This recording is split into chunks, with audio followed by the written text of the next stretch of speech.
Assalamualaikum warahmatullahi wabarakatuh. Teman-teman, pada hari ini saya ingin menyampaikan beberapa istilah-istilah dalam penelitian. Yang pertama adalah tentang teori, yang kedua tentang metodologi ya. Minimal dua itu saja ya yang bisa kita sampaikan pada kesempatan ini. Yang pertama mengenai teori, ada grand teori, ada middle teori, dan ada applied teori. Ada grand, ada middle, ada applied teori ya.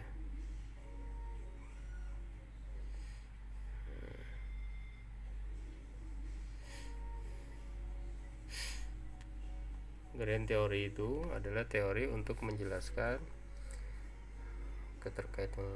keterkaitan semua bangunan teori dengan ilmu atau rumpun ilmu tertentu, dengan ilmu atau rumpun ilmu tertentu.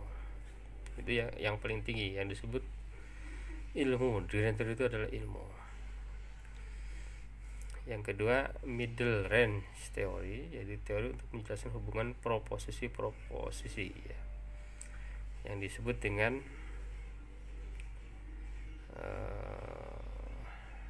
teori ya. Yang ketiga adalah applied teori untuk menjelaskan hubungan konsep-konsep proposisi.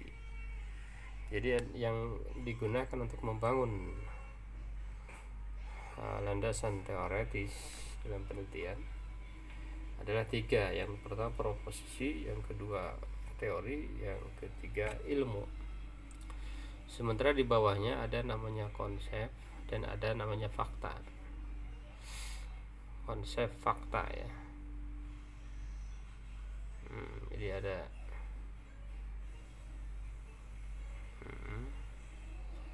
fakta, baru kemudian ada konsep, baru ada proposisi, lebih tinggi lagi ada teori, dan yang lebih tinggi lagi ada ilmu gitu ya. Jadi yang digunakan dalam membangun landasan teoretis penelitian itu tiga aja, bukan fakta, bukan konsep, tapi mulai proposisi, teori, dan ilmu.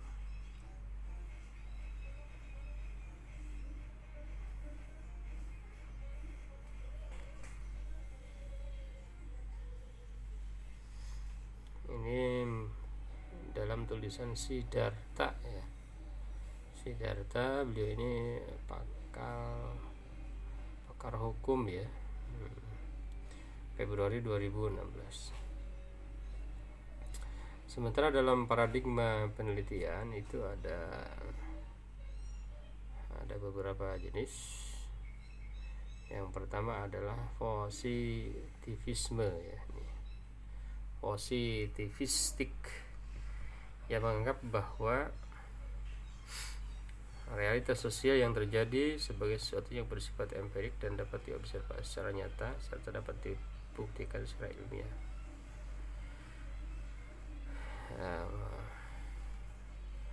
Paradigma ini menjawab ya persoalan, yakni tingkatan dan juga pengaruh realitas sosial ya. Positivistik jadi menganggap bahwa realitas sosial itu terjadi dan bersifat empirik dan dapat diobservasi. Setelah positivistik ada namanya post-positivisme. Pasca positif, aliannya ingin memperbaiki kelemahan dari positivistik.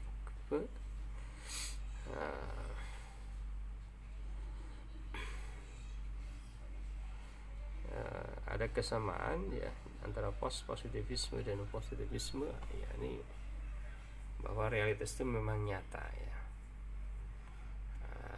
ada sesuai dengan hukum alam.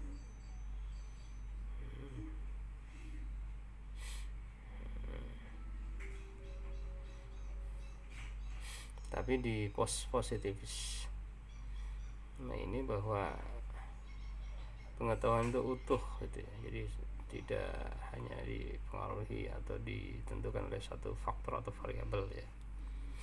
Lalu ada paradigma konstruktivisme yang menyatakan bahwa kebenaran suatu realitas sosial itu dilihat sebagai hasil konstruksi sosial dan kebenaran itu bersifat relatif.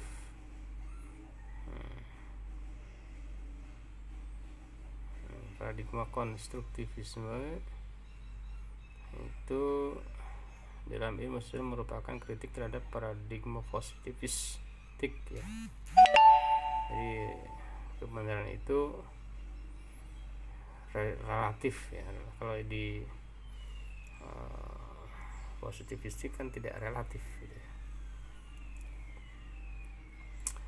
Ada yang juga multi metodologi ya. Jadi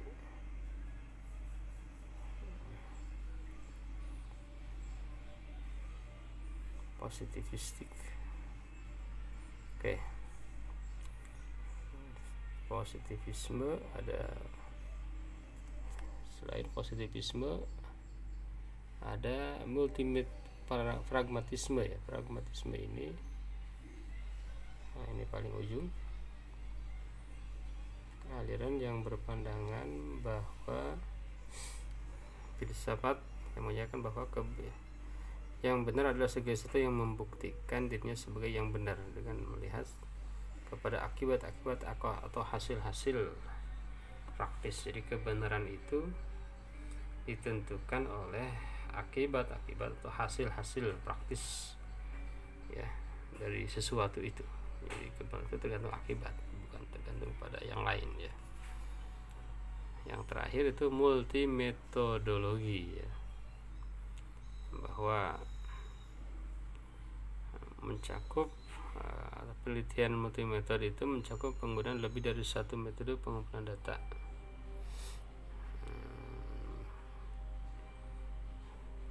Jadi ada kualitatif, ada kuantitatif, metode, metodologi atau paradigma dalam studi penelitian atau studi terkait.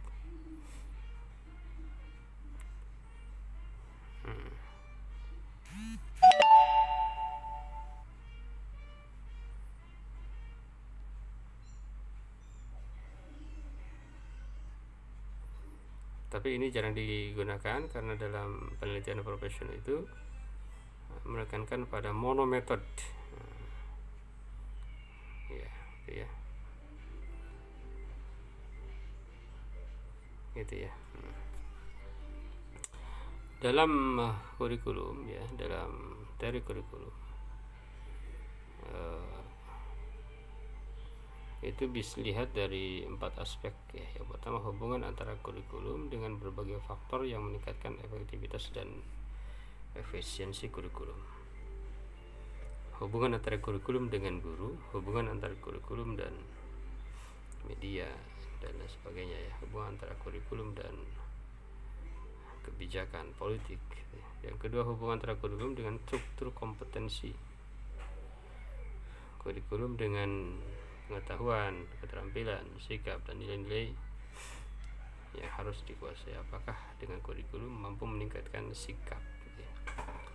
Yang ketiga, hubungan antara kurikulum dengan komponen-komponen kurikulum itu sendiri, seperti hubungan antara kurikulum dengan tujuan, isi, metode, dan evaluasi. Dan yang terakhir, hubungan antara kurikulum dengan pembelajaran.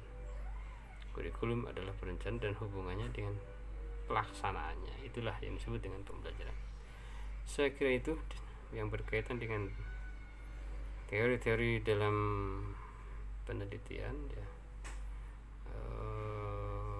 khususnya yang berkaitan dengan disertasi saya mengenai kurikulum ya secara umum ya. Terima kasih. Assalamualaikum warahmatullahi wabarakatuh.